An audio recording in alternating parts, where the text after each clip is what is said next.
Hello everyone. तो आज के इस वीडियो में हम जानने वाले हैं डार्ट वेरिएबल्स के बारे में।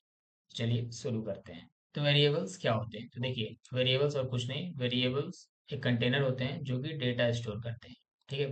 तो वेरिएबल्स क्या होते हैं? कंटेनर होते हैं जिसमें कुछ डेटा होता है, और इन कंटेनर का कुछ नाम भी होता है। फाइनली, अगर हमें डार्ट में एक वेरिएबल डिफाइन करना हो और उसमें एक वैल्यू स्टोर करनी हो, तो हम उसे कैसे लिखेंगे? तो देखिए, ये होती है उसकी फाइनल सिंटेक्स। उसमें हमें पहले टाइप लिखना होता है, फिर वेरिएबल का नाम देना होता है, और उसमें एक वैल्यू असाइन करनी। तो ये हमारा कोडेटर हो गया। इसको मैं तुरंत हटा देता हूँ। तो ये हमारा वीएस कोड हो गया। ठीक है। यहाँ पे आप भी अगर चाहें वीएस कोड में तो डार्ट रन कर सकते हैं, नहीं तो आप डार्ट पैड पे भी आराम से आप डार्ट के कोड रन कर सकते हैं, आपको कोई इशू नहीं होगा। तो जैसे कि मैंने पिछले वीडियो में बना रखा है कि मेन फंक्शन से ही, ठीक है, हमारी एग्जीक्यूशन स्टार्ट होती है डार्ट के कोड की। तो इसलिए मैंने एक मेन फंक्शन बना दिया और उसके अंदर मैंने ये प्रिंट हेलो वर्ल्ड लिखा है। ये लास्ट वीडियो की है। फिलहाल के लिए मैं इसे हटा देता हूँ। हम लोग जानेंगे अभी किसके बारे में? हम लोग जानेंगे अभी वेरिएबल्स के बारे में। तो वेरिएबल्स के बारे में जानने से पहले मैं आपको थोड़ा सा ब्रीफ कर दूँ कमेंट्स के बारे में।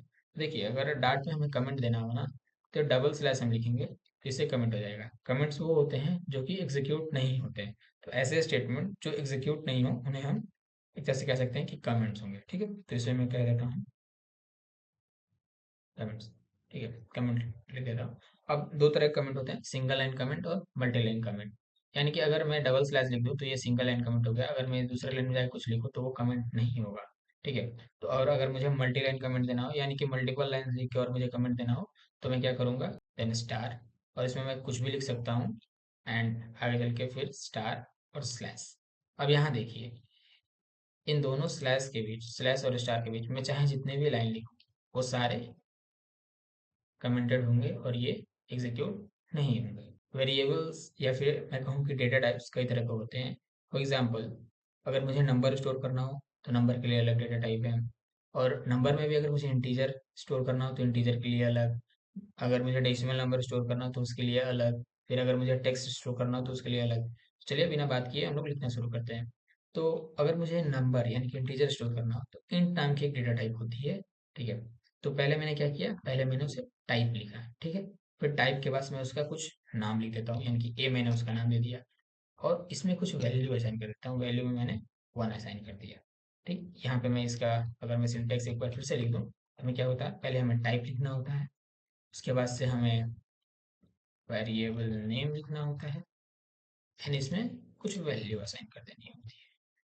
तो देखिए, हमने वही किया, टाइप लिखा है, ठीक है, फिर वेरिएबल का नेम, और हमने उसमें वैल्यू असाइन कर दिया। अब ये वैल्यू इस ए में असाइन हुआ है या नहीं, हम इसे कैसे चेक करेंगे? तो इसे चेक करने का सिंपल तरीका है, इसे प्रिंट करके देखते हैं कि क्या इसमें ये वैल्यू आई है या नहीं। अब देखिए, एक चीज़ और मैं जो आपको पिछले वीडियो में बताना भूल गया, वो ये है कि जितने भी स्टेटमेंट होते हैं, ठीक है, यानी कि मैं ये एक लाइन हो गया, इसको एक स्टेटमेंट में मैं बोल सकता हूँ, ये दूसरा। तो जितने भी ये स्टेटमेंट होंगे, इनके टर्मिनेशन होती है सेमीकोलन से, यानी कि जब भी कोई लाइन एंड हो रहा होगा ना, तो आप सेमीकोलन लगाएंगे। चलिए मैं इसे प्रिंट करता हूँ।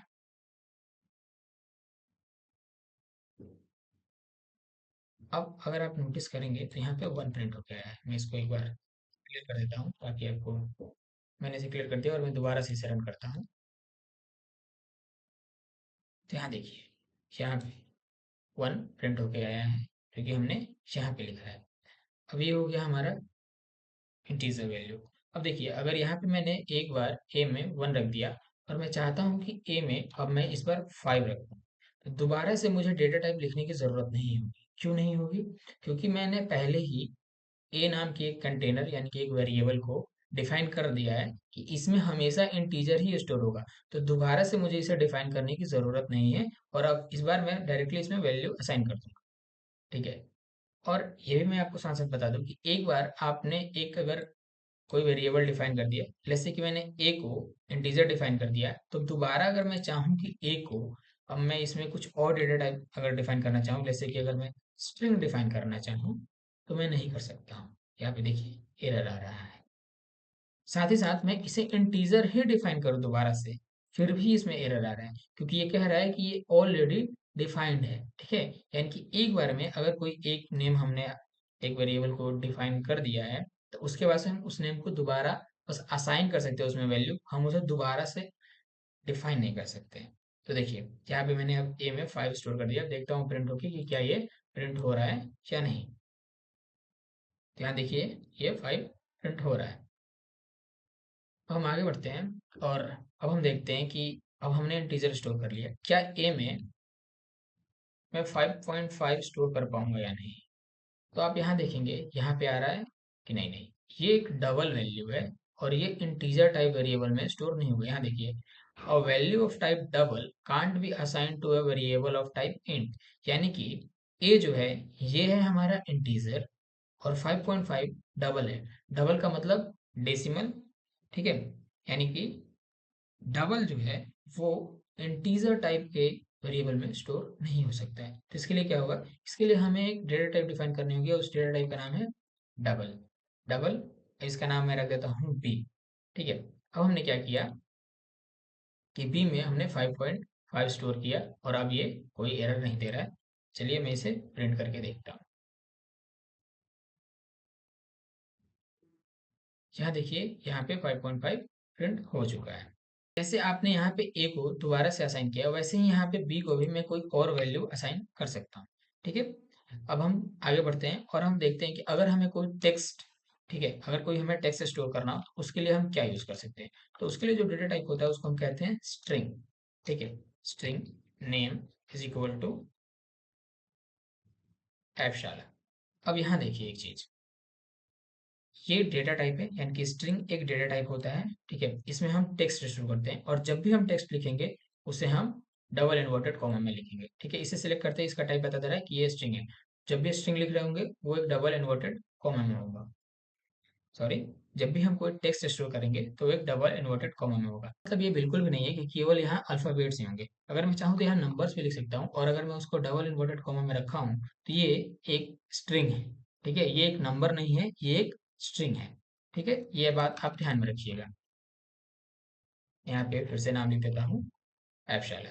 अब मैंने इसका नाम डिफाइन किया है नेम और इसका मैंने इसमें वैल्यू दिया है एफशाला। और अगर मैं इसे प्रिंट करूँ तो देखते हैं क्या प्रिंट होकर आ रहा है। देखिए बिल्कुल एफशाला प्रिंट होकर आ गया। हमने क्या देख लिया, अगर हमें इंटीजर स्टोर करना हो तो हम इन डेटा टाइप यूज करेंगे, अगर हमें डेसिमल वैल्यू यूज करना हो तो हम डबल डेटा टाइप यूज करेंगे, अगर हमें टेक्स्ट यूज करना हो तो हमें स्ट्रिंग नाम की डेटा टाइप यूज करनी होगी।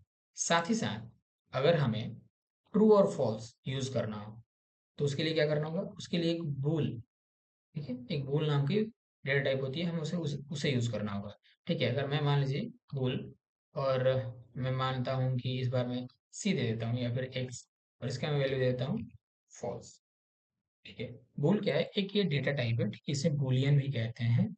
इसमें दो ही वर्ड्स आते हैं, ट्रू और फॉल्स, ठीक है। इसके अलावा तीसरा कुछ भी आप इसमें स्टोर नहीं कर सकते। जैसे मैं इसको अगर मैं ट्रू करता हूँ तो भी मुझे कोई एरर नहीं आ रहा है, अभी पीछे मैं फॉल्स लिखा था तो भी कोई एरर नहीं आया, क्योंकि ये टाइप क्या है, बूल है और हम डेटा टाइप बूल में ही स्टोर कर रहे हैं। अगर इसके अलावा मैं कुछ भी यहाँ पे लिखने की कोशिश करूँ तो वहाँ पे देखिए एरर आ रहा है, वो इसलिए क्योंकि बूल में केवल दो ही आते हैं, ट्रू और फॉल्स। मैंने ट्रू दे दिया और अगर मैं एक्स को प्रिंट करूं तो यहाँ पे आएगा ट्रू। अब इनके अलावा दो और भी डेटा टाइप है जिनको मैं बताना चाहता हूँ। हालांकि डेटा टाइप और भी आपको पढ़ने को मिल जाएंगे, लेकिन ये एक तरह से कह सकते हैं कि प्रिमिटिव डेटा टाइप है। अब देखिए,